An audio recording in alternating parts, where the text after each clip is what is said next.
artificial things, not from the other planet.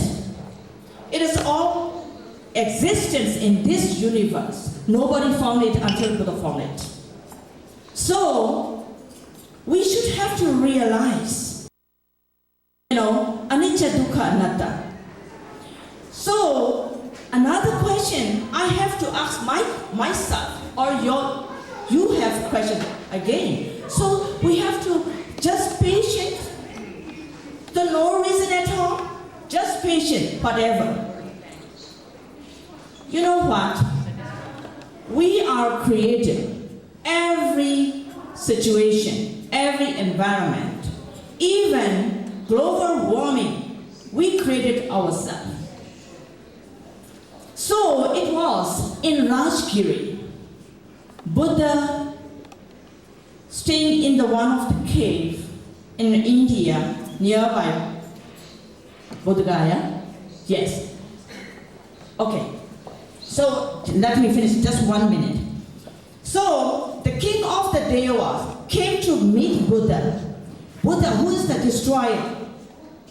He asked, you can find in internet Sakapanya Sutra. Okay? So who is the destroyer? Who destroyed everything? And he asked 14 questions. You can find it's a Sakapanya Sutra. The first question who is the destroyer in this universe? Everything is destroying, fighting each other, something like that. Buddha just give answer. The most destroyer is jealousy. Okay? Yes. Okay, so jealousy is destroyer. Thank you so much. Now we have lunchtime. Thank you all very much, and a hand for all. Thank you.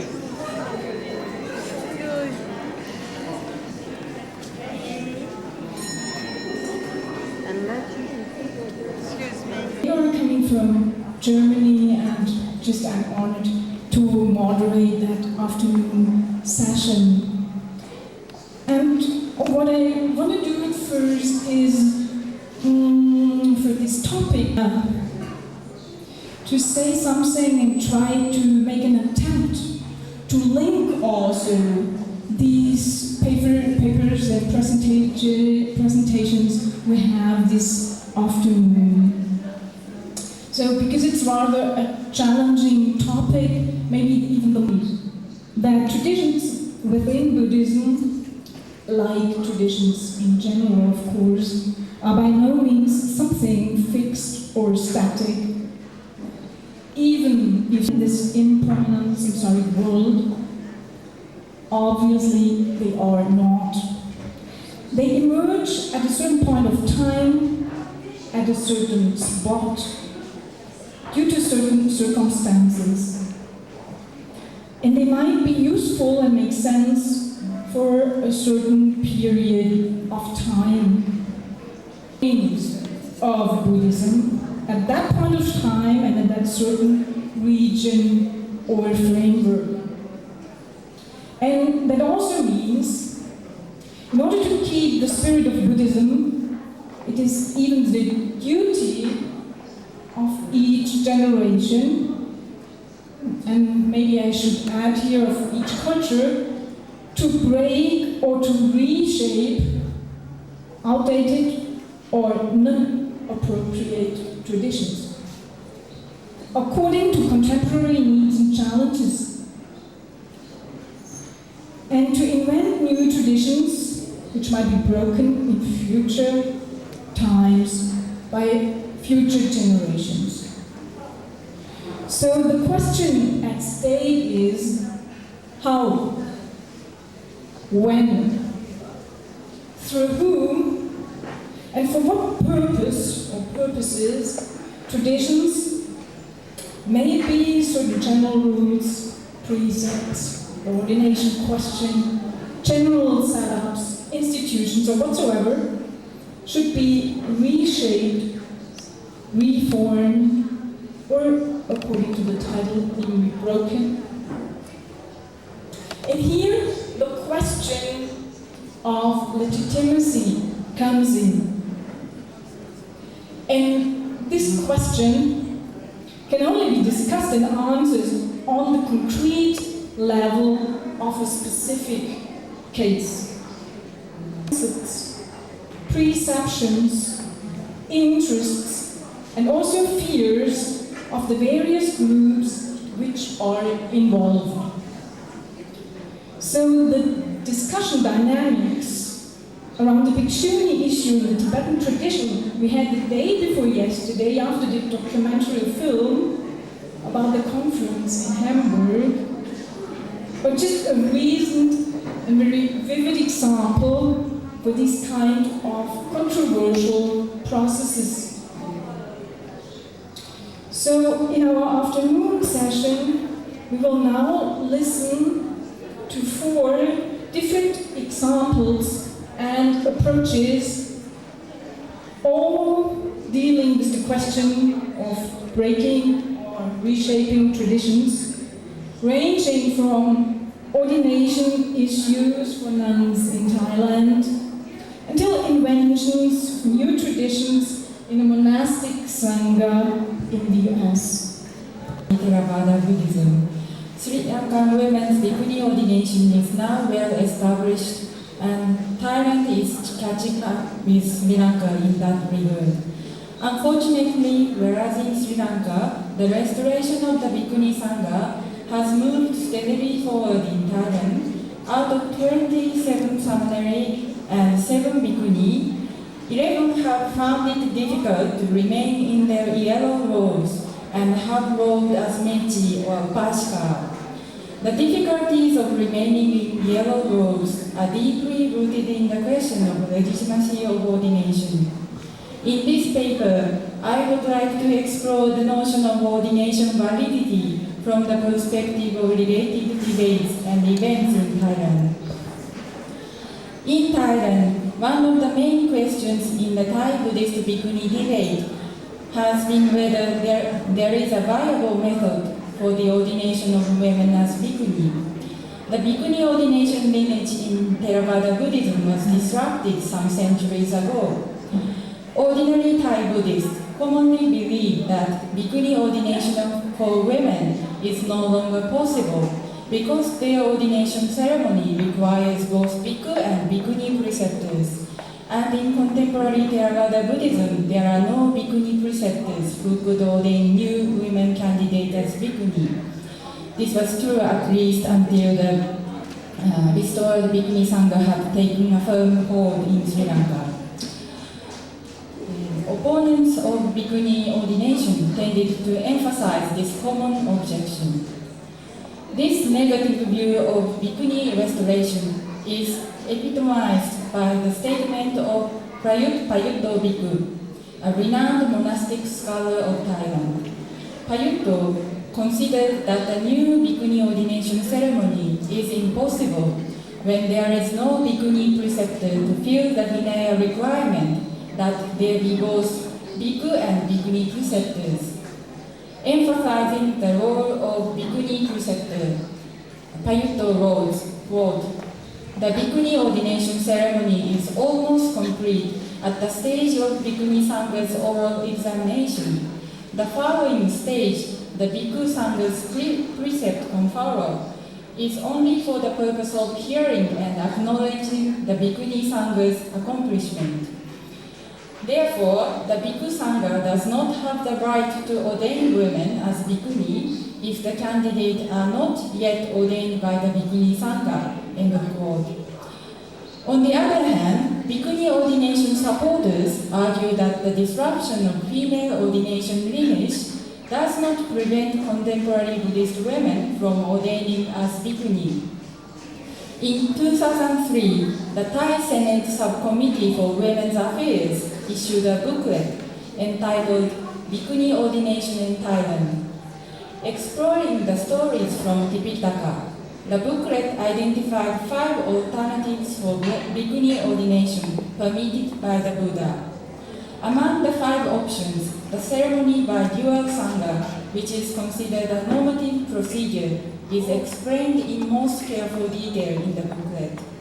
The booklet says, quote, "The oral examination, antara ikadamma, by a bhikkhuni sangha came to exist as the result of an incident involving a female candidate who felt embarrassed to answer the question of a bhikkhu sangha because the questions dealt with body parts.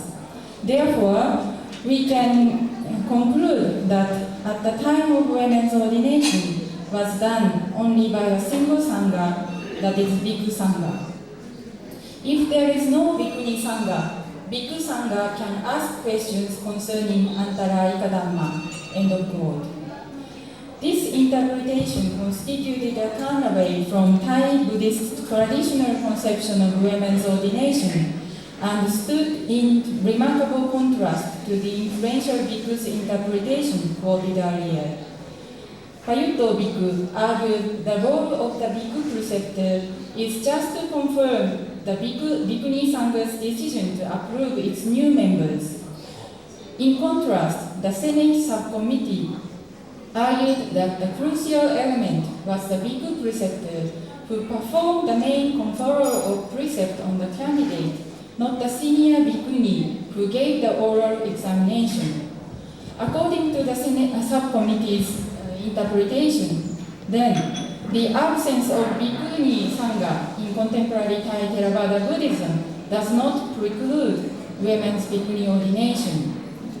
The booklet provides several models of right procedure for a bhikkhuni ordination ceremony, including the one conducted by bhikkhu sangha alone, which is more easily accomplished but contradicts the prevalent notion of right ordination. Unfortunately, the book did little to narrow the opinion gap between the bhikkhuni supporters and their opponents. It must be said, though, that after the booklet was published, 6 Thai seminary became bhikkhuni by means of one of the methods suggested in the booklet.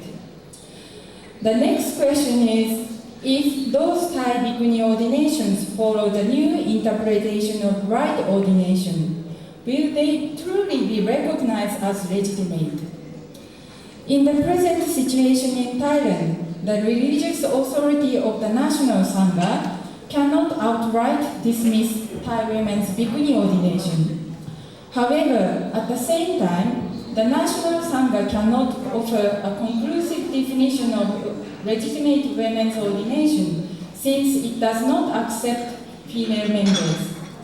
Given this uncomfortable and unstable liberty, an individual Thai woman can freely organize her own ordination by following the right procedure based on some interpretation of the Vinaya prescription for women's bhikkhuni ordination.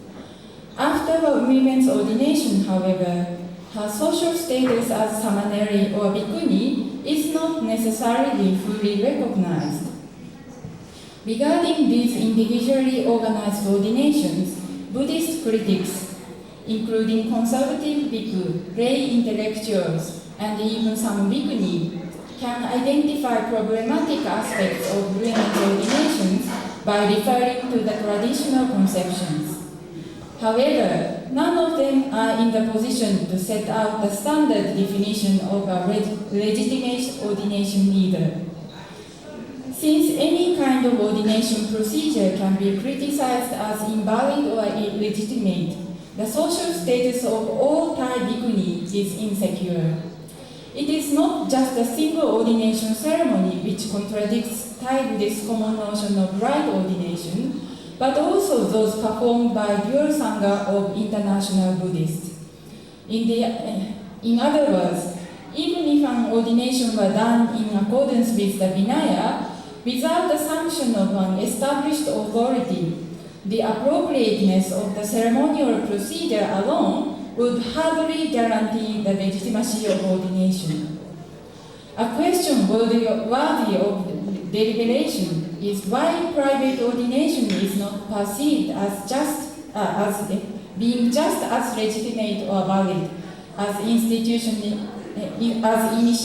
into a well-established religious order. A common option among Thai people is that some people of ill intention take up ordained costume simply to solicit money, and such fake monks and nuns can undermine the general public's faith in Buddhist renunciants.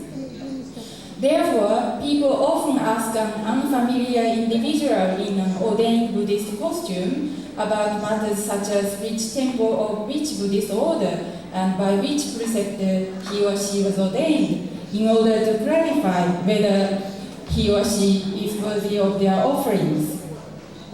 Having traced the details of place of ordination, affiliated order, and preceptor, people can trust the monk or nun since he or she has received sufficient training to become a respectable practitioner. Put another way, people are confident that the well-established tradition of a Buddhist order takes responsibility for developing its members into respected renunciants. From the viewpoint of the skeptical Buddhist public, it is difficult to distinguish a right ordination based on a right procedure from a fake ordination aimed at taking advantage of faithful Buddhist supporters, because neither is sanctioned by any formal Buddhist institution. Consequently, and most unfortunately, Thai samaneri and bhikkhuni are often placed in vulnerable positions. Questioning the legitimacy of their ordination and fearing intervention by the authorities, people can urge samaneri or bhikkhuni to leave their temple of residence, even when in reality the source of trouble may be only a small personal conflict with an abbot or an influential supporter.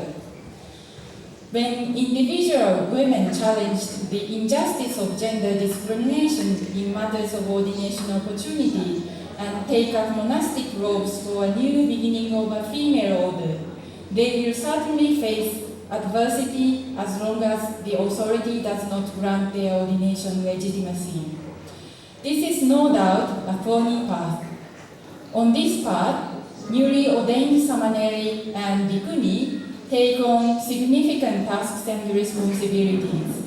And individuals, they have to be renunciants worthy of people's respect. And as a group, they have to develop a consolidated female order which can engender sufficient faith as to earn both support and new ordained members. Thank you very much for your attention.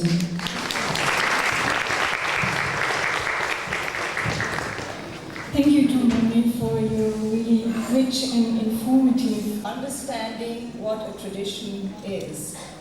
But legitimacy is about understanding or legitimating tradition. But sometimes there are differences in perspectives of what a tradition is. And these perspectives are important. My paper is in two parts, and I hope I can get to the second part. The first part is really taken, it's about the 10 precepts, and I'm focusing on Sri Lanka and Theravada Buddhism. And the second part is about the Attagara Dhamma, or the 8 chief rules and the conditions. What makes the two similar is that the 10 precepts and the 8 chief conditions, 8 rules, both mark renunciation in different ways in Buddhism in Sri Lanka, and especially for Buddhist nuns. The section on the 10 precepts is the fieldwork is really, I was focusing on a debate in the 1980s, 1990s, so sometime before the full ordination of bhikkhunis in Sri Lanka. And I'm looking particularly at 10 precept mothers in this discussion.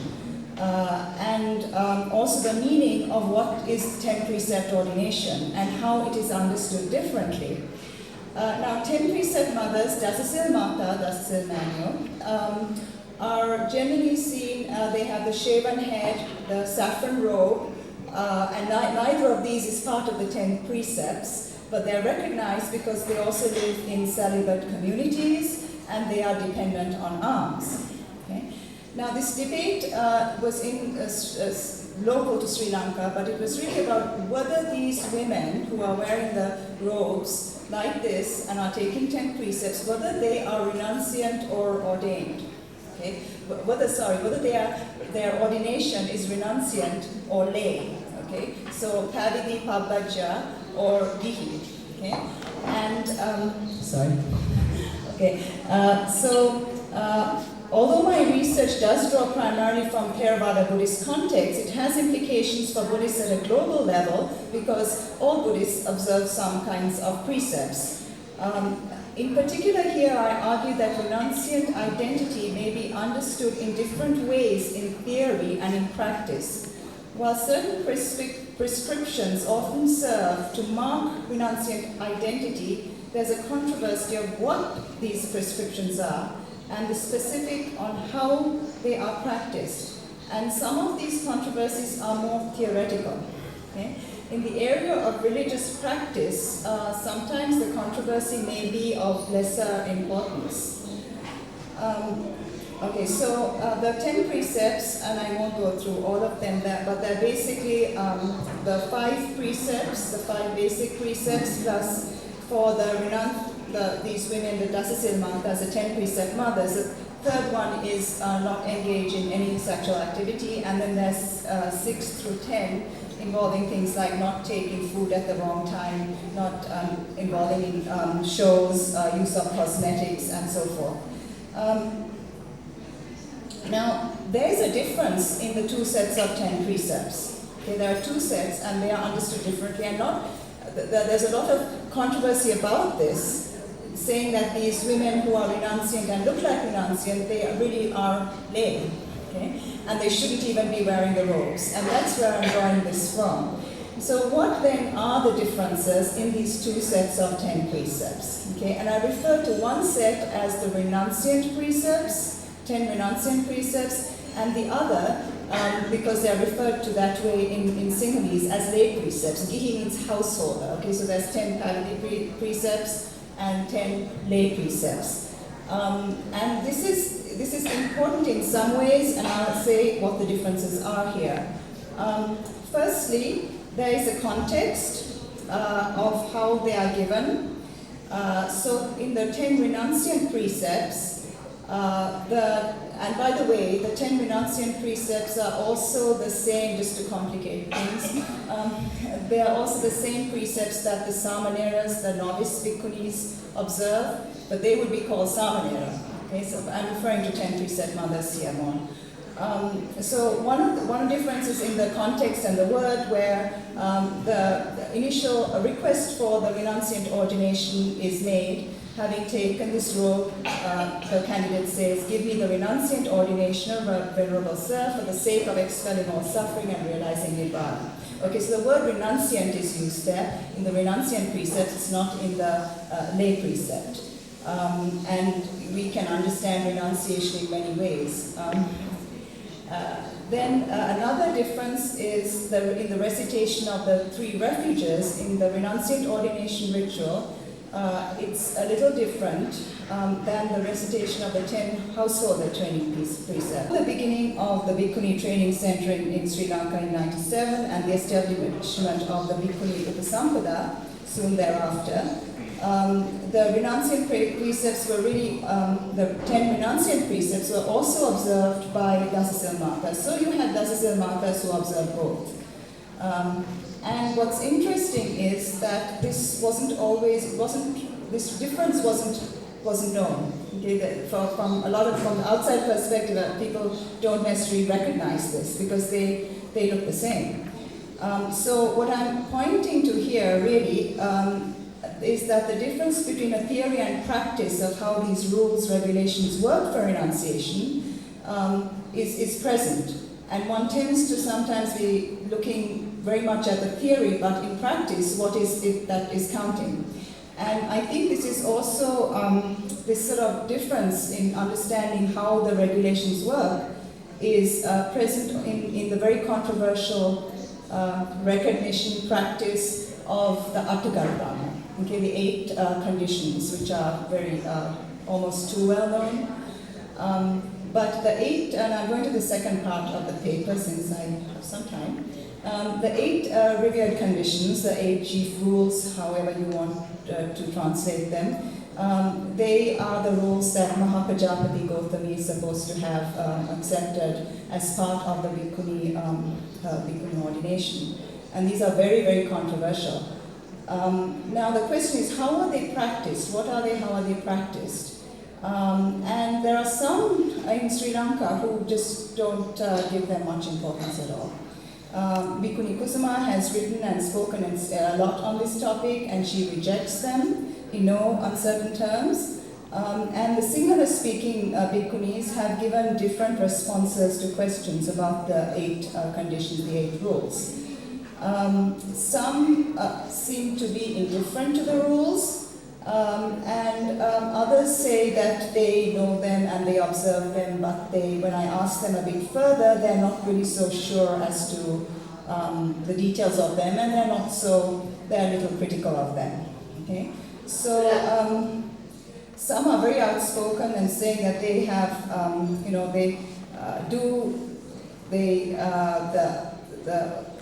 they have supported the higher ordination of bhikkhunis has been supported because they would follow them. Okay? But then again, there's ambiguity. One leading monk I interviewed justified applying the conditions, the Garuddhamma, to bhikkhunis today by appealing to their relevance for all bhikkhunis in the past. Many others have questioned this. Were they relevant? How relevant were they? One bhikkhuni, for example, was sort of amused by my question of the validity of the conditions, saying that they were only prescribed for Mahapajapati Gautami. Okay? And this is what she has said. She has said the Garuddhamma were not preached to everyone. They were only preached by the Lord Buddha to one person. Okay? Therefore, saying that they are just not relevant. There's very different attitudes to them here. Here's an interesting part of a conversation with one bhikkhuni who says, we cannot stray from the Garuddhamma. So I'm asking, then you must accept them. And then she says, oh, without fail. And I ask her, could you tell me what they are? And then she's saying, I'm not sure I remember them now. Then she hesitates and she mentions 6 of them, and there's some prompting on my part. And then when I asked if she accepts the rules, she says yes, even if one does not accept them, the Mahasangha expects one to adhere to them because it is under the Buddha that the Garuddhamma were prescribed. The monk says that one should not reject them, otherwise the Mahasangha will not give permission for the Bhikkhuni Shasana to exist. Okay? So she has some familiarity of the condition, and these 8 rules seem to be important for her identity as a bhikkhuni, but she is also critical of them. Okay, so she says to the first condition, that's the most controversial one, the one which says that a bhikkhuni who is fully ordained for 100 years should greet a bhikkhu who is just ordained that day. So she's referring to this one, which is really troubling to her. And she says, that is not a good one, that is the worst one. I think that really, as long as the Shasana continues to exist, that first condition involves a cow, a sin, for the Handru, the monks. One who has much sila, moral virtue, having to worship another who has taken precepts just that day, is that not a sin? And she continues to think about this first condition, and she's increasingly critical of its legitimacy. She says this: there is nothing in the word Dhamma that says there is a male-female difference based on sila, is there? If that is the case, that is patriarchy. If there is a difference of sila between male and female, then there is no equality, right? The Buddha gave the Upasampada based on the equality of men and women, right? She indicated that the observance of this first condition was just not appropriate, given the context in which renunciants live. Then she says, sometimes when one goes to worship a young Upasampada monk, high-ordained monk, they make a retreat. Well, we senior bhikkhunis, we are like adults to them. They get a little afraid. That is natural, is it not? She had other criticisms, and I'm going to respect the time here, so maybe I should think about continuing. because I have my stopwatch going. Anyway, she maintains a certain recognition that yes, the conditions are important, that for her identity as a bhikkhuni, but she's also saying she really isn't really happy with them. So it's very clear that some bhikkhunis reject the relevance of the 8 conditions for nuns today. So what does this say about the theory and practice? Maybe I'll cut a bit of the conclusion too. Oh, I've been told it's okay. Okay, so the 2 types of 10 precepts for Sri Lankan Buddhist nuns, which are considered quite distinct in ritual observance and appear to indicate the difference between lay and renunciant ideals, have been the object of controversy in some circles. This controversy, however, does not seem to be shared by Buddhists at large, who perceive the Dasasilmakas who hold the renunciant 10 precepts as essentially no different from those who observe the householder 10 precepts. I want to introduce you to Dhammacharini Karunamaya. She is here presenting a paper breaking this tradition and issues of legitimacy in FWBO. And Many times I've wondered what it would have been like to have practiced there in those caves. Especially in the monsoon, when the area is extremely damp. So what did those early Buddhist monks and nuns have in common with us here on this conference? And what does it mean to follow a tradition, or for that matter, to break a tradition? So I'm defining tradition as a series of beliefs and practices which pass from generation to generation. And as Susanna said at the beginning, we tend to think that that means that they don't change. But actually, we can see through Buddhist history how there's been a constant change. So for any tradition to be a living tradition, able to attract people in the 21st century, there is going to be process. And we see this evolution and development in the ordination ceremony itself. Put your mic down a bit. Okay. Yeah. It makes too much rumble. Okay. From the Pali Canon, the earliest ordination consisted of the new bhikkhu requesting to go forth, and the Buddha said, Ehi bhikkhu, which means come bhikkhu. And a little later, the Buddha incorporated the going for refuge to the triple gem. And I assume that none of us here at this conference who are ordained went through this earliest ceremony. So we have a situation in the conference of many different forms of Buddhist tradition. So what do we have in common with each other and with the earlier tradition? So to answer this question, I want to look at 3 teachings from the Pali Canon. So firstly, the parable of the raft. The Dharma is compared by the Buddha to a raft, which is used to cross a large expanse of water from this dangerous shore of samsara to the further shore of nirvana. And the Buddha says the Dharma is similar to a raft, useful for the purpose of crossing over, but not for grasping onto. So what we have in common here, our collective project, is to pass from a situation of danger, samsara, to the further shore, where increasingly we see the Buddha's qualities manifest. So his purity, wisdom, energy and compassion. It's not important how this stage is achieved, whether through faith in Amitabha Buddha, Amida Buddha, through awareness that all dharmas are shunya, through the 4 foundations of mindfulness. What is important is to cross to the further shore, to nirvana. What is important is that the Dharma is the means and not the end. The means and not the end. So what is important is to cross to the further shore. And it is this common goal that unites us. And perhaps it's what the scholar Paul Williams means about Buddhism being an orthopraxy, which means united by common practice rather than an orthodoxy, which means one based on common beliefs and doctrines. because we know there are a bewildering array of different Buddhist doctrines in the world today, and many of which appear to be contradictory. But for all Buddhist practitioners, the goal is the end. The goal is the same, nirvana. So we need to not mistake the means, our particular approach to the Buddhist life, for the end, which is the goal, nirvana. Now, the danger of mistaking means for end is brought out in a second teaching, again from the Pali Canon.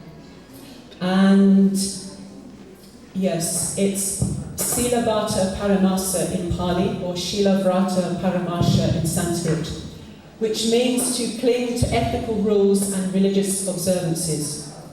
If we cling to these things as ends in themselves and not as the means to the end, well, they're seen as a fetter to enlightenment. So to distinguish means from ends, we need criteria. We need to be able to see if we really are on the journey to the further shore, or whether we're settling down onto our own particular raft, equipped with all mod cons. So yes, are we on the journey to the further shore?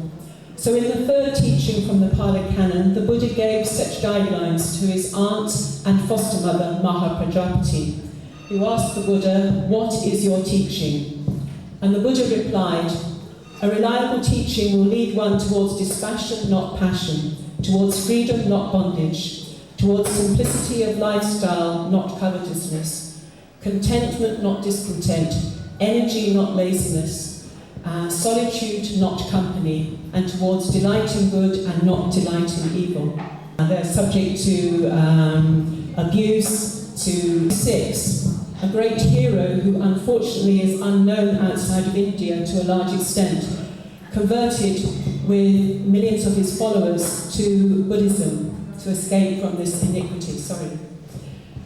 So his name was Dr. Ambedkar, and he first took the refuges and precepts from residing Bhikkhu U. Chandramani.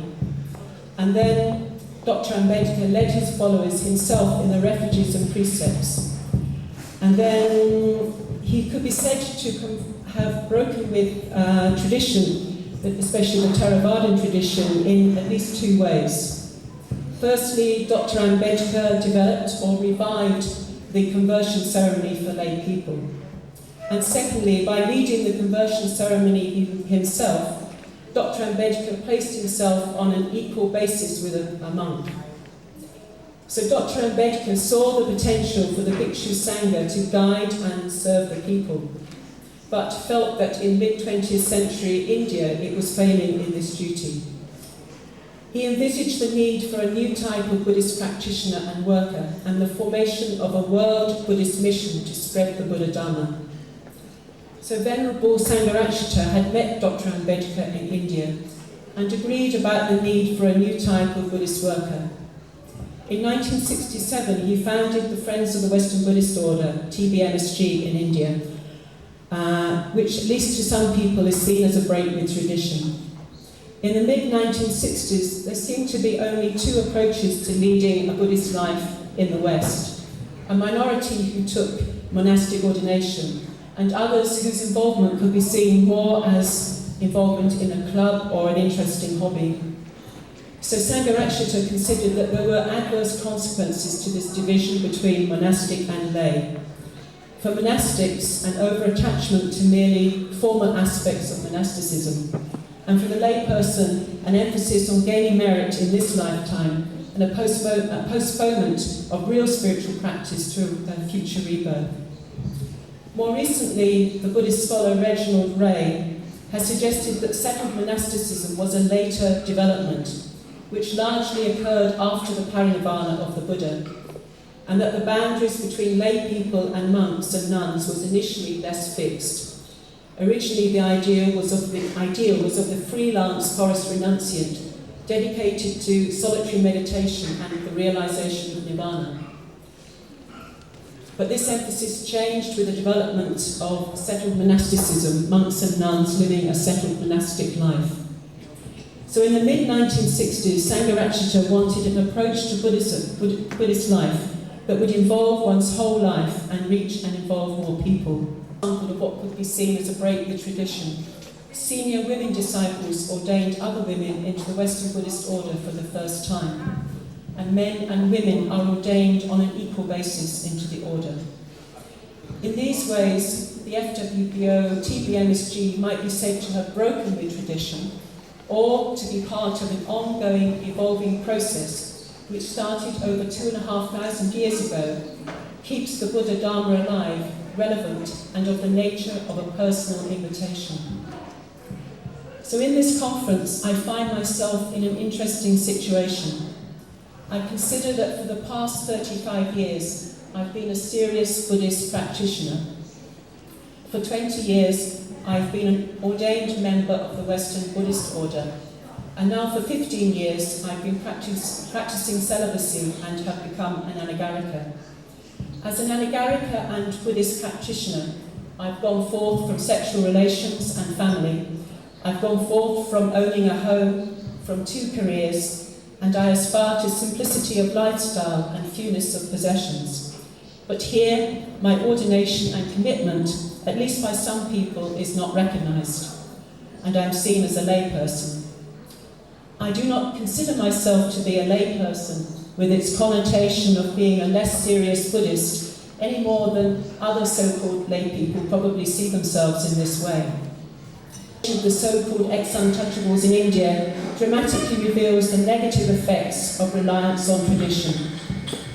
Dr. Ambedkar and Sangharakshita both saw the need for a new type of Buddhist practitioner and worker, and in their own ways could be seen to have broken with tradition, or from another perspective, to have revitalized the tradition.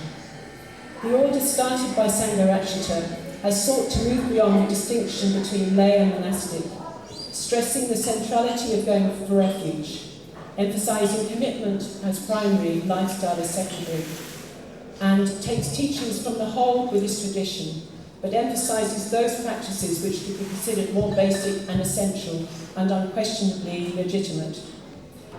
Yeah, may I remind you on the talk we had yesterday when our Tenzin Palmo gave, where she very strongly argued for monastic sangha. So you just presented a totally different approach. And she did her MA in business as well as in education and holding a PhD in religion. Ordination took place in 1999 and she received higher ordination in both Theravada and Mahayana tradition. In 2005, Western Buddhism, particularly American Buddhism, there are many unanswered questions. Can I hear me?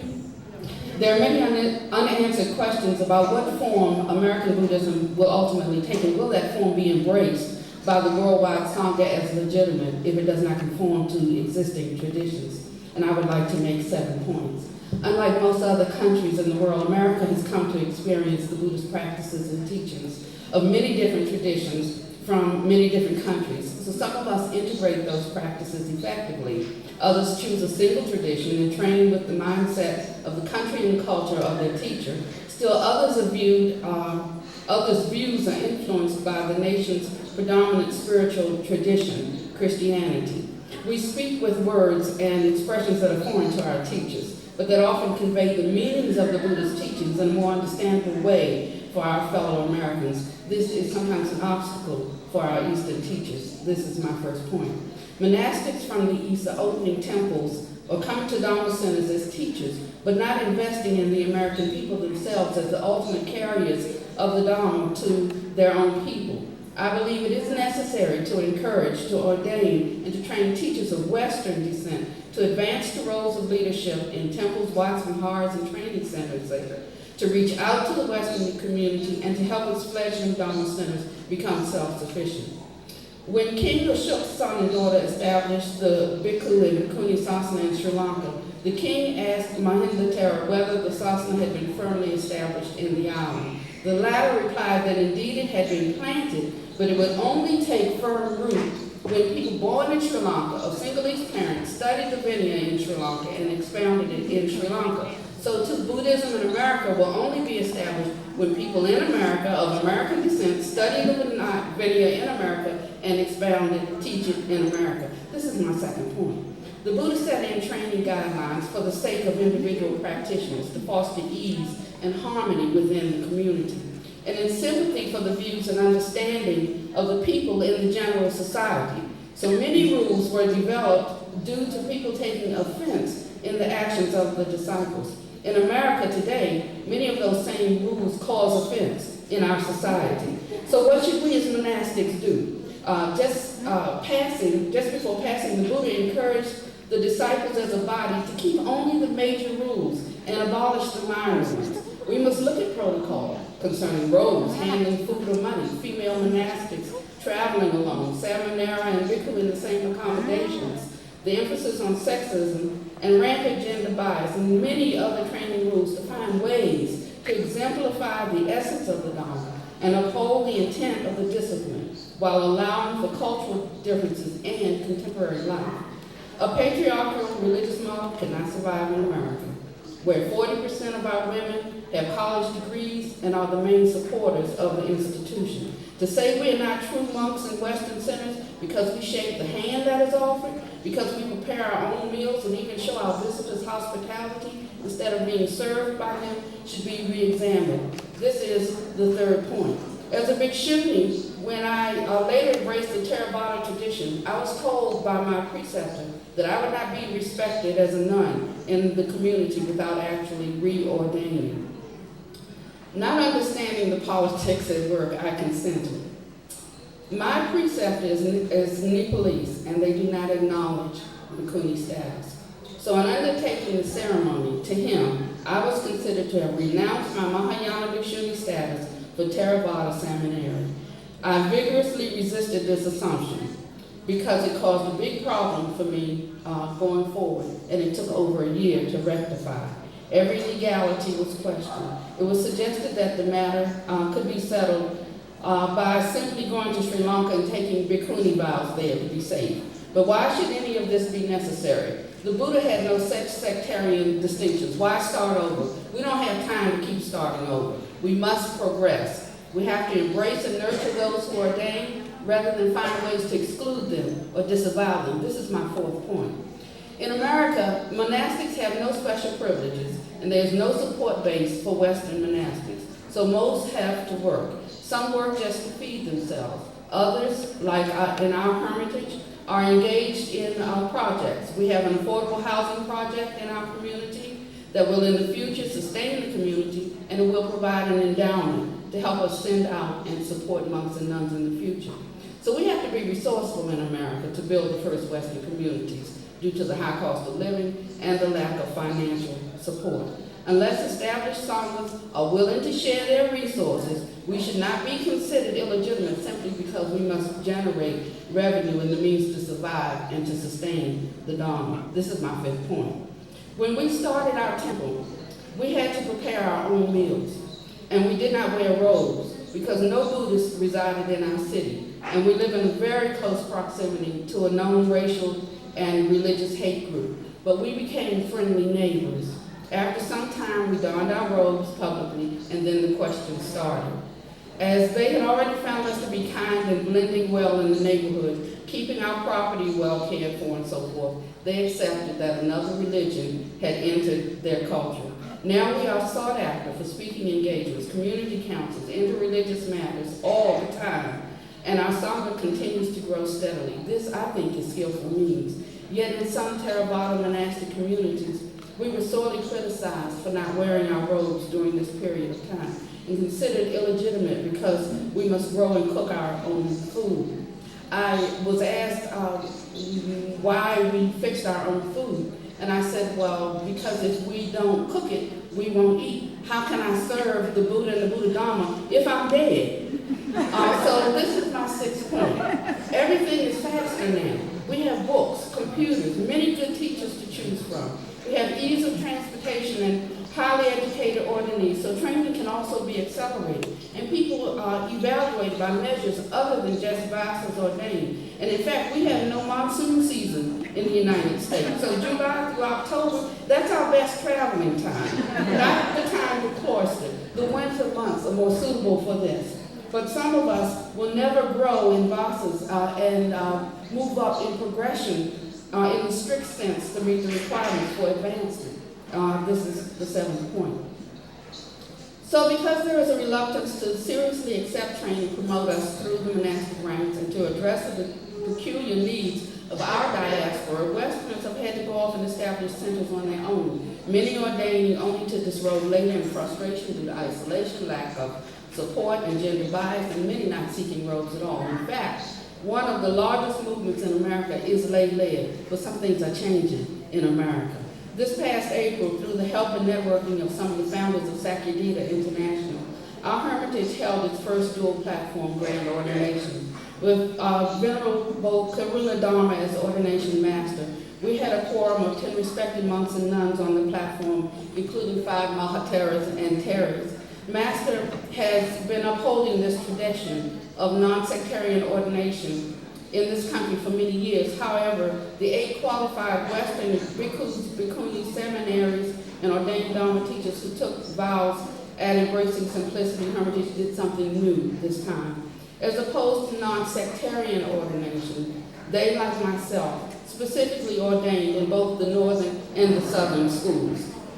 And each has a principal teacher in both Theravada and Mahayana tradition. This was done in an effort to create a bridge among the traditions and allow the flexibility of propagating the teachings here in the most beneficial way for hearers, as opposed to having traditional hindrances. But from the Theravada side, I wondered, how will they go forward? Who will welcome our monks and nuns into their monasteries for continued training? Who will help support their spiritual development? Who will help them take the message of the Buddha to the Western people? So I would like to give a status report. Since the ordination ceremony in April, we have received emails of congratulations from bhikkhus of Bangladeshi, Burmese, Thai, Nepalese, Sri Lankan, Tibetan, and Canadian descent, and from bhikkhunis residing as far away as India and Thailand, encouraging us to overlook the naysayers and promising support. I have been invited to speak, visit, or participate in traditionally male ceremonies at Sri Lankan, Nepalese, Burmese, and at the last one I attended, I was seated on the dais with the bhikkhus. I gave the Dharma talk. I sat at the table with the bhikkhus for the meal, and I was actually offered the robe to touch before its presentation to the honored bhikkhu. This incident just acknowledges enormous change. We have been introduced to some of the most revered bhikkhus in the United States. We've had visits from Mongolian monks, Theravadan elders, and offers to send monks to our hermitage for significant periods of time to provide ongoing training and to teach Pali and chanting. So while I lack the number of vasas required to legally oversee many duties of an abbot, the hermitage has managed to go forward strongly due to the oversight and the support of bhikkhus that truly have the vision and understanding to seek out legitimate ways to ensure that what must get done gets done. But there is still much work to do within not 100, not 200, 300, not 400, not 500, but there are many more bhikkhus, disciples of mine, who have destroyed desires, the mind released from desires, and released through wisdom, here and now abiding. He said, let alone bhikkhus, there are bhikkhunis, and lay males and lay females who, while partaking of sensual pleasures, had done the work in the dispensation, had dispelled doubts, had become confident of what should and should not be done, had become perfected and did not need a teacher anymore. And Vacha said, good Gautama, if in this dispensation Gautama only was perfect, and not the bhikkhus, bhikkhunis, upasakas, and upasikas, by these factors this holy life would be incomplete. But since they may all be perfected, this holy life is complete. This is what is important in the end. For this reason alone, we must apply, yes, wisdom by learning, but also wisdom by thinking, and wisdom by insight, to allow a legitimate Western expression and monastic order that meets the needs of the Western people to emerge. Thank you. You could put towards our speakers and I invite you to come up, maybe even come in front, take one of the micros to ask questions.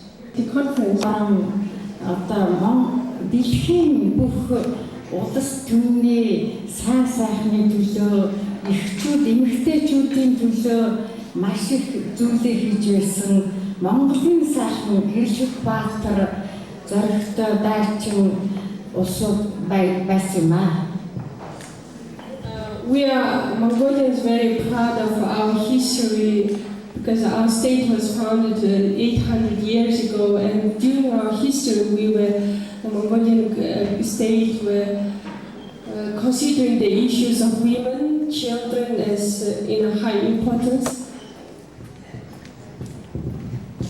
Манай Монгол оронд одоо удаагийн минь их хүнээ хүндэтгэх, өвөг дээдсээ хүндэтгэх, гэр харамгаа маш сайхан авч явах, ээж аваагаа хүндэтгэх, ээж аав нь үр хүүхдээ хүндэтгэх, одоо буддын эзэмийн их хүнлэг сайхан ёс суртахуун болон өвөг дээдсээс минь олон хотод хуулгадууд төрж их сайхан сүм дугуй олноор байгуулагдаж ард түмнийхээ сайн сайхны төлөө ажиллаж байсан.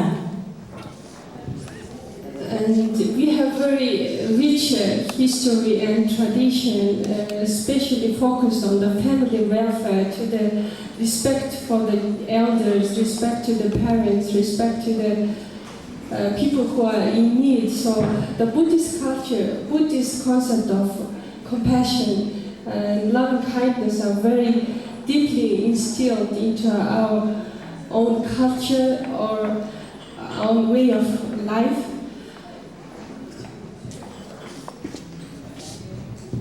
Монгол оронд одоо олон сайхан хотод хуулгадууд олон сайхан сүмүүдтэй байснаа 1921 онд ардын хувьсгал гарч олон хотод хуулгадууд амнаар сүмүүд маань баг зэргээр зөөлж ирсэн. And we had many highly reincarnated, highly realized beings, many hotaktus we call them, and many temples and high masters of Buddhist studies. But in 1920s, 21, we had a revolution that destroyed almost all the temples and killed all the learned masters. That is one historic tragedy.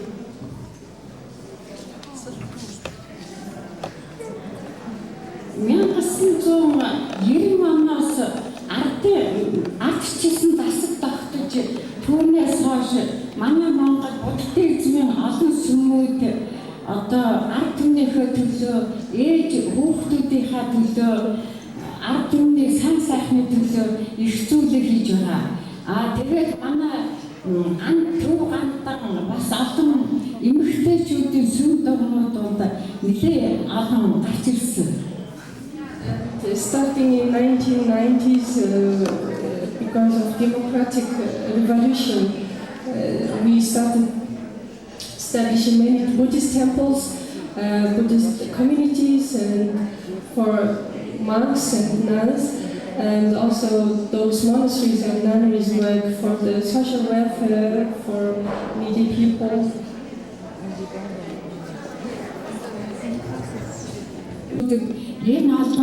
Олон улсын эмэгтэйчүүдэд хүндтэй сайхан сургалаа айлтсан та бүхэндээ Монголын эмэгтэйчүүдийн өмнөөс маш их талархаж байна. So on behalf of all Mongolian women, what might be also, sort of that what is needed in all the cases presented here, coming about this social change according to really contemporary needs and challenges, changing traditions, breaking traditions, reshaping traditions. So before we close this afternoon session now, I would like to just thank all the speakers on our panel, and to thank also the attentive audience. And also to tell you how we are going on from now that we have a 10 minutes break. Oh no, 1 second, that is not true. We don't have a 10 minutes break. We go, we have a short break, just using the bathrooms, no more. And then from 2:30 to 3:30 in this room, the workshop, the Tai Chi workshop will take place from Mrs. Jen. Mrs. Jen, could you come in front and maybe... Could you please come to the stage here as well? Then sitting in council, again half an hour? No? That's 1 whole hour, so we split up.